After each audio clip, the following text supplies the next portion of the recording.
And welcome back to our channel Dhanya guide. ఈరోజు ఈ video ఏంటంటే ఐసెట్కి సంబంధించి డేట్ ఎక్స్టెండ్ అయితే జరిగింది. ఇంకా ఎవరైనా అప్లికేషన్ చేసుకోవాలనుకుంటే అప్లికేషన్ చేసుకోండి. సో జనరల్ కేటగిరీ వాళ్ళకైతే 750 rupees, SC ST disabled candidates వాళ్ళకైతే 550 రూపీసే. సో లేట్ ఫీతో కాకుండా అంటే 10th మే వరకు మనకి డేట్ ఎక్స్టెండ్ చేయడం జరిగింది. అండ్ లేట్ ఫీ తోటి అయితే 250 రూపీస్ లేట్ ఫీ తోటి మనకి 17th మే వరకు ఉంది. Next last date for registration and submission 26th మే వరకు అయితే 500 rupees. So interested candidates can apply for this. ఒకవేళ మీకు సిలబస్ కావాలనుకుంటే ఇక్కడ సిలబస్ కూడా ఉంది, ప్రీవియస్ ఇయర్ క్వశ్చన్ పేపర్స్ కూడా ఉన్నాయి. ఈ పేపర్స్ అన్ని నేను ఆల్రెడీ టెలిగ్రామ్లో పెట్టినా, మీకు కావాలనుకుంటే ఒకసారి చూడండి.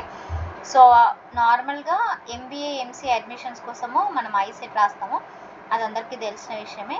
దీంట్లో టాప్ కాలేజెస్ అంటే యూనివర్సిటీస్ ఫస్ట్ ప్రిఫర్ చేయండి. మీరు కౌన్సిలింగ్ స్టార్ట్ అయిపోయాక నేను దాని రిలేటెడ్ వీడియో ఇస్తాను.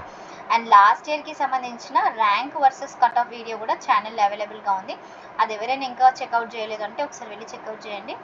ఎగ్జామ్స్ హాల్ టికెట్స్ కానివ్వండి, ఎక్స్క్లూజివ్గా MBA MCA syllabus, previous year papers, మీరు ఒకవేళ కాలేజ్లో జాయిన్ అయినా కూడా మీకు స్పెషల్లీ కాకతీయ యూనివర్సిటీ వాళ్ళకైతే ఎంబీఏ అండ్ ఎంసీఏ పేపర్స్ అయితే నేను టెలిగ్రామ్లో ఆల్రెడీ పోస్ట్ చేశాను, చూడండి ఒకసారి. Thank you.